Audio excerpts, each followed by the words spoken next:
How is it going out there? And ladies and gentlemen out there in the land of the internet and internet land, welcome back to another episode of the Tavern Talk. Hi, how's everybody doing? It has been a while. We haven't been behind the old bar for almost 2 weeks now. There's a good reason for it. I had an emergency movie situation and the guys were busy. So we missed you. We hope you missed us. Shout out to our newest followers. For those that still don't know about what the Tavern Talk is, it's a short, quick version of a podcast, mainly between 30 to 45 minutes long, depending on what we're talking about. Might go a little bit longer, and it tends to be only two people instead of the entire crew. So, without further ado, let's get it started. Hi, Brandon. How are you? I'm doing great, man. I have honestly been having a great time this last week, and it has pertained to the topic we are discussing today. Yes. Would By you the way, like hi. Yes, hold on, Okay. real quick. Hi, I am DJ. I forgot to introduce myself. I've been doing that a lot recently. I am sorry. But yes, so the topic that we're going to be talking about, the reason as to why Brandon has had a phenomenal week, and I've been enjoying it too when I do play. The game Baldurs Gate has been released for PC, and it is so much To fun. clarify, if you haven't heard, it's Baldurs Gate 3. Yes. If you have not heard about it, I would be surprised because it's been making waves over the gaming landscape this last week. It's absolutely insane. I love the fact that they managed to turn even though it's the third installment of the series, plus the game Divinity exists, but they managed to basically turn Dungeons and Dragons into a very good, well thought out, well played, versatile video game. And as a guy that's played D&D, the physical game, for several years, I was like, "There's no way you can actually make this that well done." And I'm taking it back. Like, what when you first hopped onto it, what were your immediate thoughts? Because you've been hyping this game up. It was you who convinced me to buy it like 2 days before the game came out. Let me put it this way. I have been keeping an eye on this game for a little over maybe 5-ish years. It's been in early access for about 3 years, and I've basically had it in early access that entire time. Mostly due to me just waiting for whenever this game came out. This game has been delayed so many times, but I'm glad they did because I wanted Ilarion to put the best into this game. I love Divinity 2, and this game has exceeded any expectations I had. Like, they went above and beyond with this game. Yes, if you don't know what Baldur's Gate 3 is, it's a CRPG, turn-based, top-down or third-person. It kind of depends on the camera angle type game. It is an RPG that is full of dialogue. Every line is voice acted. There's hundreds of hours of cutscenes. It's just fucking, it's like D&D in fucking video game form. I don't know how to else put it. It's amazing. Sure, there are things that they had to tweak to make work in a video game format, like unlike some things that you'll be able to do in the tabletop version. But I think they did a really good job translating 5th edition to a video game format. Yes. For those that play D&D, it's 5e. For those that don't know what that is, it's basically a different way to play to play Dungeons and Dragons. I'm used to what's called Pathfinder 3.5. Make fun of me in the comment section if you'd like to. But even I'm thinking that this game is fantastic, and Dravo knows this about me very, very well, as well as the rest of the NoSkill boys and all of our just internet friends. Me, DJ, this is just me. Normally, I hate anything turn-based. I do not like turn-based games because my mindset is always just like, no. If I have the ability to kick your ass, let me kick your ass, okay?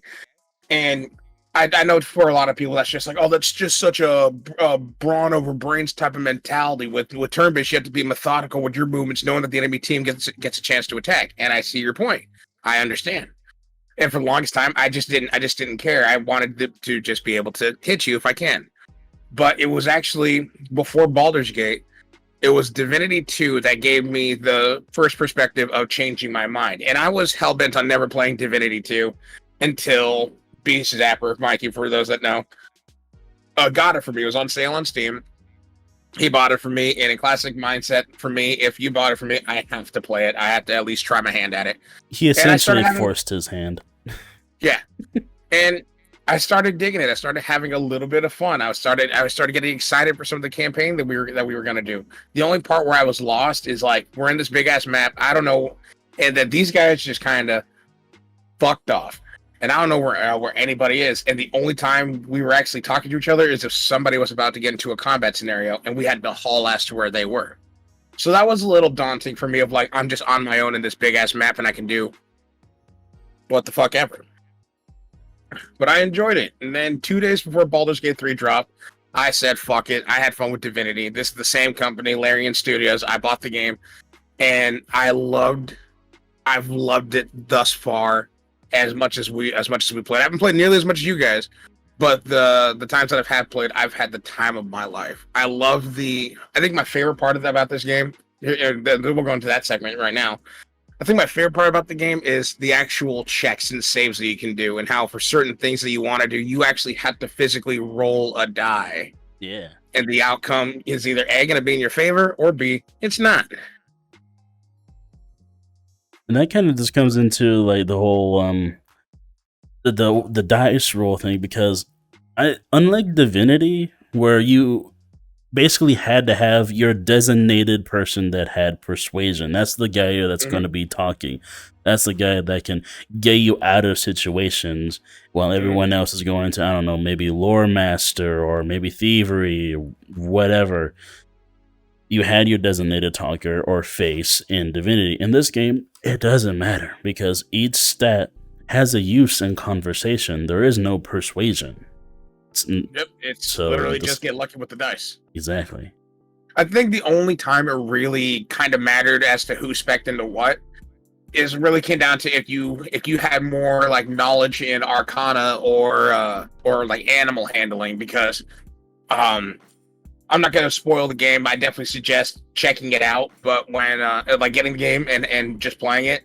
But when Mando went to go talk to a certain bear, and he failed his skill checks, and he started burning inspiration. I'm like, dude, I actually have knowledge in animal handling. Let me go talk to the damn thing. I have a higher. It's not a guarantee, but now with the ability to talk to animals, or I have a higher chance of succeeding compared to somebody who doesn't have any skill points checked into like animal handling. So it just gives you a higher chance.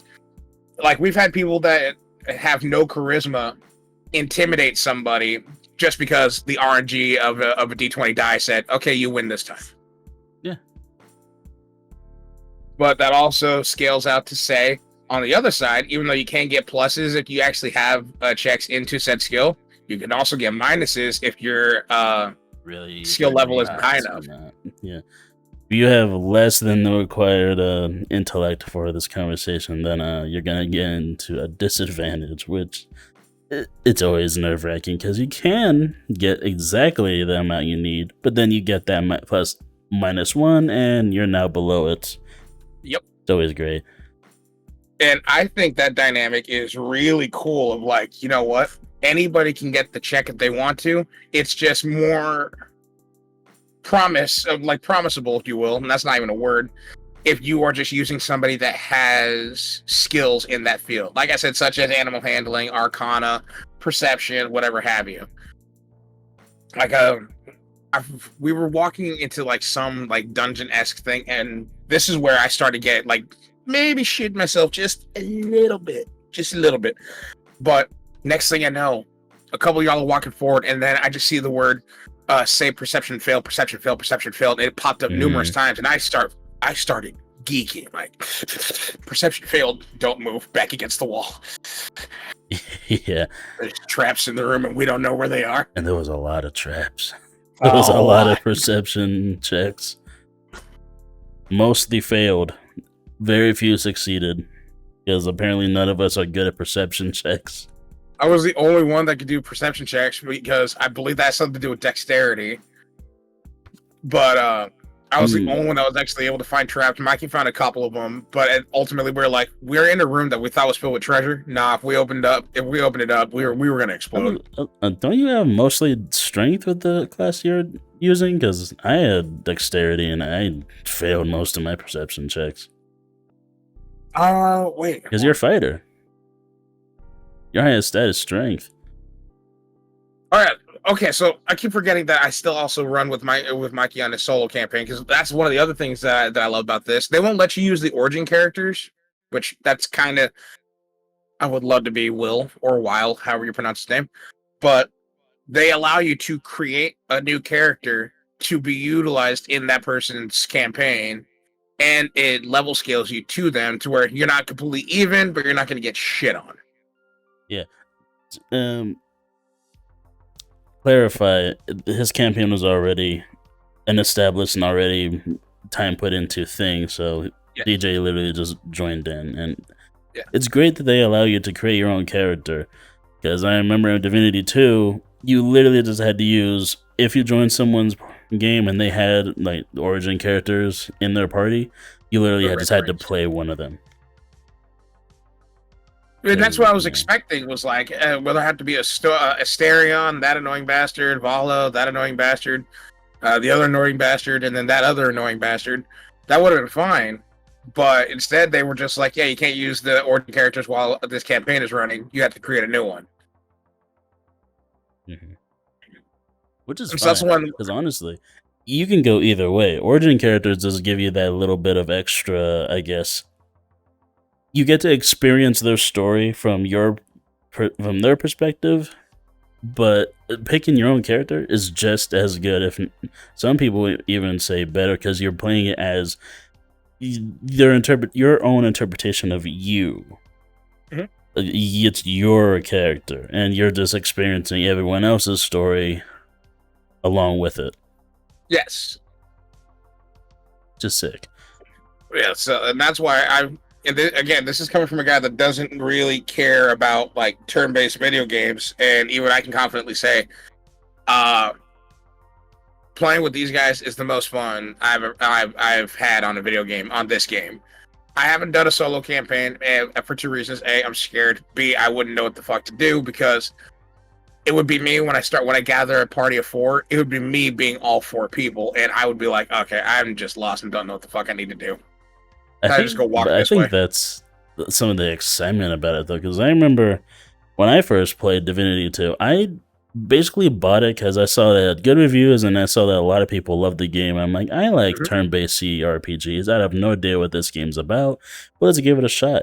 And I played it the entire campaign by myself, and the entire time, there were things that I didn't learn you could do in the game till like my 3rd playthrough. Or like my 4th. It literally just, you learn as you go, and you experience the game however you want to experience it, or your decisions. And it's just amazing like that. And I think this game would be an awesome, I guess, example of you can just play it, even if you don't know what you're doing, and still have a great time. Oh yeah, I concur. I was having the time of my life playing with you guys. I was lost at first. Again, I'm going to try my best to not like spoil anything or spoil too much, but the starting area where we were, I was still trying to get used to the controls and how to move and how to control the camera and how to rotate it. And next thing you know, I look up and I see that these guys are gone. I'm like, okay, I'm on this big ass insert thing here, and I don't know where I am. I don't know where I'm going, and all I know is I need to go find these guys. But one of the cool elements that I've noticed about this is if somebody does get into a conversation with an NPC, no matter where you are on the map, you have the ability to listen in on it. Yeah. Next thing I know, it shows like you or Mikey are talking to somebody, and no matter where the hell I am, I can tune into the conversation and be a part of it. Mm-hmm. You can even vote on what the other person should select for talking lines, which is great. I love that. Let you know where everybody stands. Exactly. Granted, sometimes we still don't go with what everyone wants, but it's whatever. Oh, yeah. It Ultimately, the decision is yours. like we have this hopefully ongoing playthrough that we are going to be live streaming on the channel called Dungeons and Dimwits, and we've already done like a 3-hour starting stream of it. And the entire time, whenever people are getting into conversations, I'm over here just trying my best to get into everything. Because I see we like 3 different people having 3 different conversations. And I'm like, okay, which one do I want to be a part of? Because everyone's doing everything. I immediately latched on to Mikey because I knew running with Tom, he's just going to try to beat up something and set it on fire. Fair enough. I love you really, Tom. I really do. But I knew immediately you're going to be the chaos character. And respect. People love a chaos character. People love a good chaotic character. But since it's my very first time playing like a game like this all the way through, outside of like the 4 or 5 times we played Divinity, I was like, I'm going to try to stick to primarily good. But I'll leave it open to make bad decisions. You know, this party that we're doing for this series it can go either way. I'm very aware. One of our altercations almost got us murked. We almost got a TVK. By fucking pigeon ladies. Yeah. A shame the child did not live. Put some respect on his name. Do you even know his name? Lil Zig. Fair enough. All right. Lil Zig the Zag. No, I mean, he definitely zigzagged around the map trying to get to the harpy. Oh yeah. Yeah, that's if I spoil anything, that's about it. It's like there's a mission somewhere where you end up having to fight a bunch of harpies, and they're fucking hard. And we were level 3s too. Like we were on level with them, and they were still kicking our ass. They just hit really hard. High ground, plus the ability to lure, plus traveling because they can fly. And I think they're able to hit like twice. Yeah. For one action, so that was also fun. But let's go to the very beginning, one of my favorite aspects when it comes to video games. We're going to start at the very top of this. We're going to start at character creation. Brandon. Well, to be fair, I think this character creation is pretty good. It has a lot of options. You can literally pick whatever color you want for skin color, hair color, eye color, or whatever, because they just allow you to. Just, pick search through all colors, and you can just do so. I've only experienced the Dragonborn side of things. Shocker, I know. But just with the one race that I've experienced the most of, it's pretty extensive, and I was able to get my Dragonborn looking as close to my Sona as possible. And it's pretty sick. I enjoy it. That's what I was going to bring up. It's like, tell the people what you went through when you were first inspired to create the character. We all knew it, and he already knew it was coming, but we all started toasting when we saw the Dragonborn in the campaign. We're like, I wonder who that could be. Oh, I already said that I was going to be Dragonborn. When they first announced that the race was going to be there, I'm like, that's mine. And we all went, yep, noted. So, but I like the fact that they incorporate all those races of like Dragonborn, Drow, elf, half elf, gnome, Gith, and then to boot your actual class. I went with a fighter. I wanted to go barbarian, but I thought, you know what? Let me just be at least a little bit smarter than I normally would have been if I went barbarian. I've tried at this point 3 classes. My solo playthrough. And the one we're doing on stream, I'm a warlock. I love the warlock. It is so much fun. I just love Eldritch blasting my way through everything. Hexing people's stats. Doing whatever, I guess, stats effect or inconvenience to the enemy as much as I can as possible. Although the second class I think that was the most second most fun I've had was the freaking barbarian. Oh my god. That class is so fun. Just in your face, rush the enemy down and just have at it. Just hit them. It's just straightforward. Who gives a fuck? Rage, kill. That's it. And I dig it. I think it's fucking awesome. I remember I was watching you guys. It was you, Adrian, Mikey, and Tom. You guys started a campaign of. I wasn't able to make it there because I was still in the process of moving. And Brandon streamed his gameplay into Discord, and they were just running a 4-man barbarian. And it was fucking hilarious when you see Correction 3. Tom didn't pick a barbarian. We wanted a full Tom barbarian class. Caster. Yeah. But you haven't lived until you see 3 barbarians ranging in size. One's a dragonborn and one's a fucking gnome. Just gather around somebody, and then they all enrage at the same time. It's just like, come on, let us roll for initiative. This dude's getting fucked on. Let's fucking go. Let's get it. That barbarian playthrough is it's something else. It could have been 4. Missed opportunity. Fuck you, Tom. Love you, really. Casting one trick pony. But and again, I think it's great that they allow it to be so open. Like I went with a fighter character. I'll be hard pressed to actually use a caster because I prefer hitting you with the stick that might be sharp at the end. That's just me though. Yeah. I go with right now the fighter that I'm currently using in our main campaign. Which again, if you haven't checked out if you haven't checked out our Dungeons and Dimwits episode 1, go back and check it. It's long form content. Put it on in the background. Just listen to us be weird. And just let it happen. You can find it under the live section, not the video. It was streamed and it is on the channel for you to watch. Mm-hmm. And I just love the fact that as a fighter, I can still I can do different type. Wait, what was it?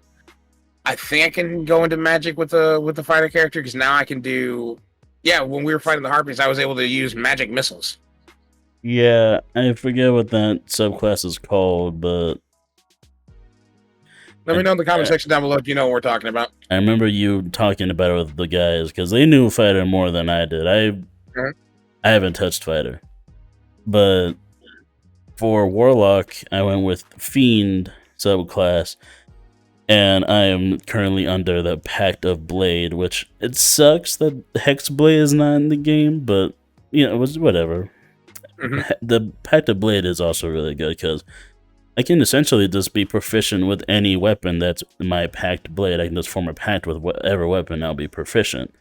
So literally just pick up a great axe, something that I shouldn't be proficient with, and just use it. Like, oh, look at that. I'm already a professional. Just like that Neo from The Matrix. I know Kung Fu. It's been 3 seconds, dog. Okay. I've already formed a pact with this great axe. Yeah, it's great. I love it. Granted, even though you don't have to do, like, as you said, this person's the cell guy, this guy's the talking to guy, I've definitely just made myself my own cell guy because as soon as I see weapons that I don't that aren't better than what I'm using, I immediately just add to wares. As soon as we find a trader, I'm like, gone, give me the gold. Yeah, and that's a thing you can go down. I would say someone designated to be like the guy that holds the money is something that can be smart, but since in this game is not as important, it's whatever. Because I know that you can literally just play the game however you want. If you don't want to talk to anyone, you don't even have to. You just have, like, I don't know, someone with the charisma do it, like me or Mikey. I think he has charisma. Yeah, Mikey has charisma. Yeah, he's a bard.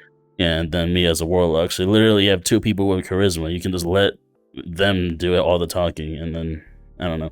But that's the thing is, it doesn't matter who talks, because whether it is obvious what kind of person should be talking to an NPC, you don't know what you can expect, because you just walk up to a random person, you have all the charisma in the world, but that dialogue check or skill check or whatever is something for intelligence. Yep. And so that's either, oh, that doesn't help me at all. See, that's the only time it really helps me, because even though I have low charisma, I can roll for intimidation, because you're already not going to like me. Now I just have to threaten you. Yeah. So that's where I excel. And even though I was like, I'm going to be the passive one, I'm pretty sure I won't say I've started the most fights, but I've definitely caused some fights to happen that easily could have been avoided if I just rolled high enough. But that's D&D, is the fact that your life is at the hand of the dying. That's the magic of tabletop, baby. Yeah. But real quick, we're going to take a short commercial break. It is about that time. So audience, we're going to turn you towards our partner of this program, Dubby. Take it away. Hi guys, it's me, DJ. I just wanted to take this time to remind you guys once again about our partnership with Dubby. If you want to change the way you game, Dubby is the way. Now head on over to dubby.gg and use our code NSE for 10% off your total order. Thank you for listening, and I'll see you guys later. Bye.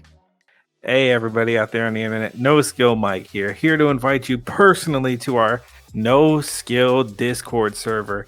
In the description below, in the link tree, easy access to all the fun, music, and other entertaining things we share and interact with the community on every single day. So hopefully I'll see you there or somewhere out here in this big, wonderful world.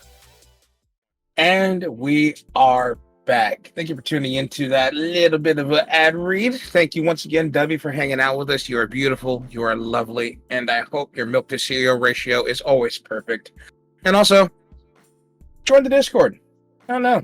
Maybe a little bit. We think we're kind of cool. We've had like 4 or 5 new people join in the last like 3 days. They seem to be having fun. So join the Discord, hang out with us. Drop a meme, maybe some music. Maybe hang out, maybe join the hangout one, and you'll find one of us there. And I might stop stuttering. Probably not. But anyway, moving forward. Yeah. So I want to get down to the brass tacks right now of the reception of this game, how the community has received Baldurs Gate 3. Because we've been talking about us having a good time, but there's been some there's been some good things being said about it. There's also been some bad things being said about it. So which foot would you want to start on? The bad one or the good one? Well, I don't know what you've heard on bad. From what I've heard on the bad side, it's literally just Western basically Western AAA or even some indie devs of other RPGs or games literally bitching that this game to them is an anomaly and that people shouldn't expect this type of polish and this much content in every other RPG or game that comes out from these other developers. And Larian had the funds and the time to do it. Shut up. that's the problem though. All these developers, most of them that were complaining about this game and how crazy, like, extensive and content rich it is, literally a complete game, which is something we don't get nowadays. And they were shitting on it because they can't do it, but most of these devs have more funding and more manpower than an independent indie developer such as Larian Studios. It baffles me how you can't do that. It makes us look bad. Just how much these devs have lost sight of what makes a real good game. It's all about money now, and it's sad. It's all about money, and it's all about finding a way to have the highest quality without spending too much money. And Larian said, "No, we understand. If we want to put out a beautiful gem of a game, it's going to take time. It's also going to cost a lot of money." Hence, why it has gone or peaked over 800,000 players on Steam alone. It hasn't even come out on PlayStation, and we don't know when it's going to be released on Xbox because there's no date yet. But just with PC sales alone, this game is a success. It's gone like to the top 10 of most peak concurrent players on Steam, and some of these concurrent players are insane. Because you have the casuals that are just like, all right, we're just gonna create characters and we're gonna go questing. Then you have the solo guys who are streaming their shit on Twitch, that are just going around doing their thing. Then you have the actual RP players that are actually pretending to be their characters. There's so many ways to add your own bit of personality to this game. And I appreciate that in a video game where you allow me to add in a little bit of myself, no innuendo intended. So now I can feel like I'm actually a part of the game. I'm not just playing it. Make sense? Yeah. I mean, hell, for our stream, we were even there was even a consideration of us being in character, but we decided to go against it. One of us would have pissed y'all off. Yeah. And so I appreciate that, and I also appreciate the fact, because Brandon said this at the start of this, that this game has been delayed so many times for so long. And I'm okay with that. I appreciate that, because that's a developer that says and knows this ain't done yet. We're not just going to give you this because we think it's a piece. Well, I'm not going to say they think it's a piece of shit. I'm paraphrasing, but we don't think it's done, so we're not giving it to you until we think it's done. So many video games have been released way too soon, and now because it was released too soon, all because the gaming community wanted it, and now they hated it. Prime example that comes to mind is Halo Infinite. What a game was released way too early, all because the gaming community said give it to us now. They gave it to us now, and then the gaming community turned around and said, hey, it's not done yet, why'd you give it to us now? Well, you asked for it. Yeah, it's the same thing that happened to Cyberpunk. Same thing that happened to Cyberpunk, same thing that's happened to Call of Duty. A lot of these games that are just like, this is not done yet. This is an unfinished product. Then what was it? Jedi Survivor was also one of those that apparently it's fixed now, but it shouldn't have been the way it released in the first place. Yes. And I'm not saying like bugs and like bugs and shit. I'm talking full-fledged. This is unfinished. Yeah. Like at this point, when I hear like content rich or complete game, it's rare now, because most games that come out are not finished, and they're just either live service or just broken or have next to no content. There's so many different variations that have been come out, and they have been such letdowns.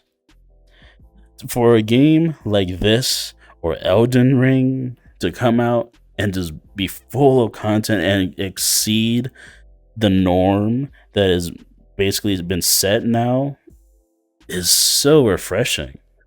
But the games like that are coming in few and far in between, because ultimately, I don't want to say we're succumbing to the whole we're gamers and we want it now aspect, because ultimately the developer is the one that could say, yeah, you can want it now all you want, but we're not giving it to you. We're not done yet. And like even though it's not Baldurs Gate, one game that I have been playing, if I'm not on Baldurs Gate, is I've been playing a lot of this game on Xbox called Exoprimal. I love Exoprimal. I think Exoprimal is absolutely fucking great. If you have Game Pass, I suggest downloading it because it's free. Why the fuck not? My only problem with that game is they need to add more content, and they need to add more content quickly, because once you complete the campaign, it's just the game over and over and over and over and over again. Nothing different, nothing changes. I mean, I'm not even completed with the campaign, and I already am starting to feel just very shamey with the game, because a lot of the missions feel the same. Because they are essentially the same. It's go over here, kill a bunch of shit over here, go over here, kill a bunch of shit over here. And then in the final round, you could potentially face off against the enemy team. And that's the one cool part, is the PvP aspect. Whether it's you send a dinosaur over there, or you actually face off against them. And then it's, okay, roadblock, show me your ass. Let's do this. Actually, don't show me your ass. You stink. But, like, I still don't mind playing. No, go ahead. I was about to say, I still don't mind playing the game. Just like I said about Call of Duty, it's a game where I can just turn my brain off and just do shit. But even I can say you need to add in some more content. Either add in another bit of story, more maps, a different game mode, more characters. You need to do something to change this game up because your player base is gonna fall off rapidly. Yeah, and that's the problem with games now. That sure, there are some that come out that don't have a lot of content, but are fun to play. Just Yes. the interest dies down quickly because there is little content and not enough to keep the players interested. And some devs, apparently, even in the AAA industry, just can't keep up. I'm looking at you, 343. You were given the gem and gift and baby that is known as Halo, and you just fucking turned it all over it. You started strong, but you just couldn't keep up. Content, even in later seasons, it was not great. Where's co-op? Where was that supposed to be? Huh? Yeah, we're still waiting on that one. Looking at you. But Baldur's Gate 3, not only does it have all this content, the score, or if you don't know, the music fits the game. So, and this is what I love about Larian. They know how to write or make music that fits the game, the scenario, the mood of any scenario that you're put in, and it's gorgeous. I don't know how much I could fucking praise this game. At this point, I just feel like I'm simping. But bro, this game is amazing. And I love Larian. Larian and From Software are the only devs that I trust now to pull out a good game. And I can't wait for Armored Core 4. That's coming out soon. Wait, who's making Armored Core? FromSoft. Oh, really? Oh, dude, I'll check that out then. Yeah, Armored Core is a FromSoft series or IP, whatever. Okay. And again, you hit the nail on the head of like these developers, especially From Software and Larian, they're willing to take all the time they need to make sure that they put out a finished product, and hence why the reviews are fucking crazy on this fucking game. Yeah, the reviews, in some websites, like, I don't know, Metacritic and stuff like that, even higher review score than Tears of the fucking Kingdom. And I'm like, this is from an indie dev that put out a game that they themselves were expecting like 100,000 players or something around there. They exceeded that by like 8 times that amount. They didn't even expect this many people to play their game. And now its review scores are above a game like Tears of the Kingdom, who people were thinking was going to be the game of the year, but now people are like, holy shit. What if it's Baldur's Gate instead? Like, what if this game is going to be the game of the year? It's like, at this point, I mean, shit. I was already convinced that this game is going to be my game of the year. I've been waiting for this fucking thing for 3 fucking years. I've been there for the entire development cycle. I've been keeping up. I've been watching the podcast or the what was it called? I guess Cast from Hell streams that they were doing on a semi-regular basis on like content updates, game updates, stuff like that. And this is always entertaining. Larian doesn't know how to keep their community involved and informed, and they're just a caring community. Their CEO or owner of Larian Studios, Sven, is just such a great guy. He just loves what he does, and he loves making games that people will enjoy, and you gotta respect that, because there's not a lot of CEOs that are like that think of the player before the money. Bobby caught it. Sorry, what? I sneezed. Did you hear that sneeze? That's crazy. You hit the nail on the head of like when money becomes involved, it ruins everything. Like that's why I love some of these other developers where they want to make a great game because they too are gamers. They know what it's like to play games that aren't hunks of shit. They know how to play games that they remember playing games that are absolute masterpieces, and that's what some of them are just trying to do is masterpieces. Like even though I don't really play the game much anymore, it kind of got boring for me. But even something as simple as Respawn and how much they're still wanting to put new stuff into Apex Legends, like new champions, new maps, putting those maps on rotation, taking out certain guns, bringing in new guns, making guns only attainable through special drops. They're trying to keep it as fresh as possible. Hence why there's still a huge Apex player base, because they're actually giving a damn about their game. Didn't they also add in like respawn modes like TDM and all that stuff? Yes, I think they're LTMs, but I'll have to double check on that.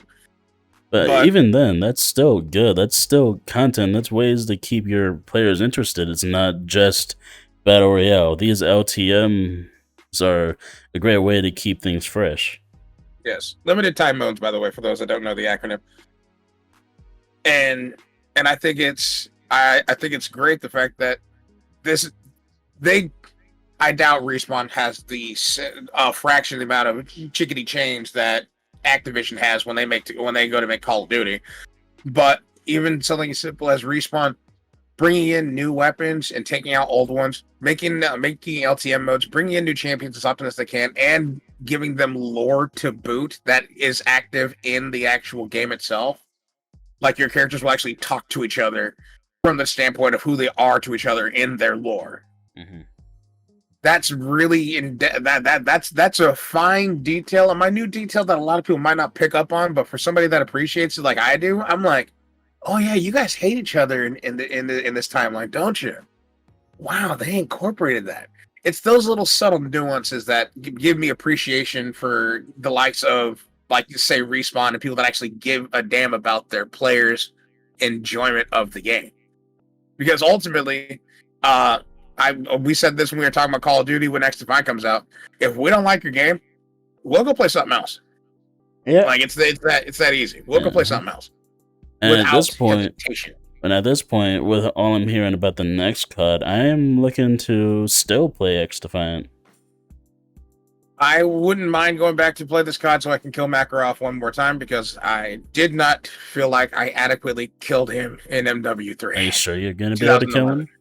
Are you sure they're not going to be like, by the way, MW4?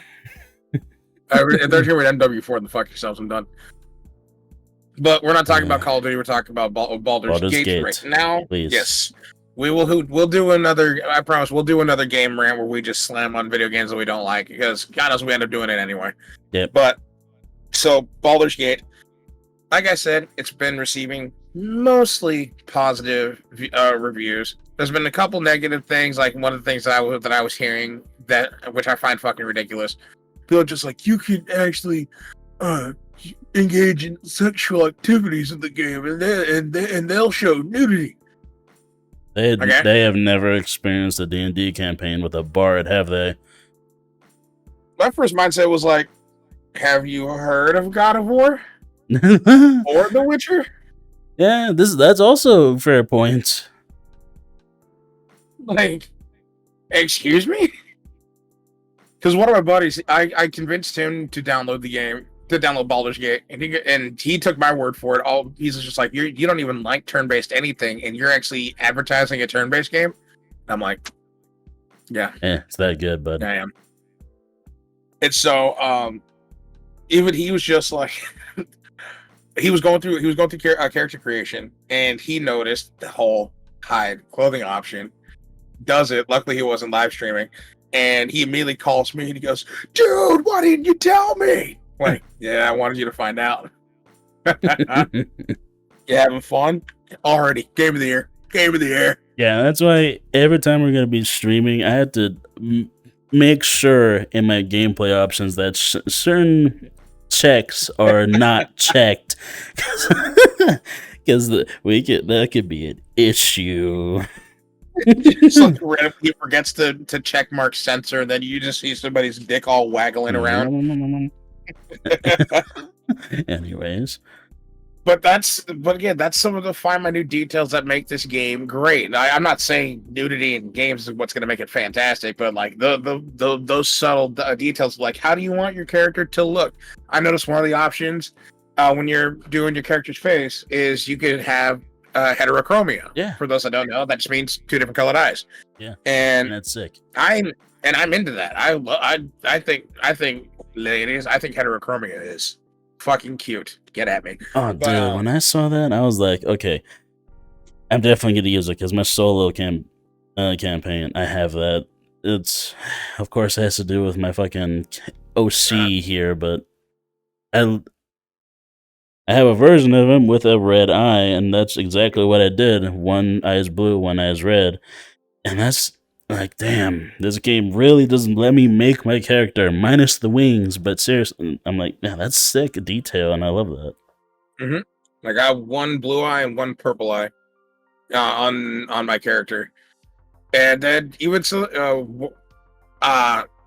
they have a vitiligo slider if you watch your character to have vitiligo. Yeah, I haven't had that because it just gives your character that much more distinction. It's not just going to be a base character that anybody can pick from. It's you made this character, and now you have immersed this character into the world that is Baldur's Gate. It also is good for the vitiligo because that literally just gives it more personality of what if the person behind the screen actually does have vitiligo and they're like, I just want to transport myself into the game. And that just adds the more personal attachment to your character. Yep. It's a great detail. I like that. So I love how I said it earlier, that's why I love the fact that they managed to create a game to where you yourself, the player, can feel like you are in the actual game. It may not be physically you in the game, but what you created will be playing it on your behalf at your hand. So we're gonna just to close out when it comes to Baldur's Gate. I've been having a good time playing this game, and I look forward to playing it. Maybe I'll finally get up the courage to actually do a solo playthrough. But until then, I'll probably still just jump in when Mikey plays, or whenever you play, or if Adrian plays, or if Tom plays.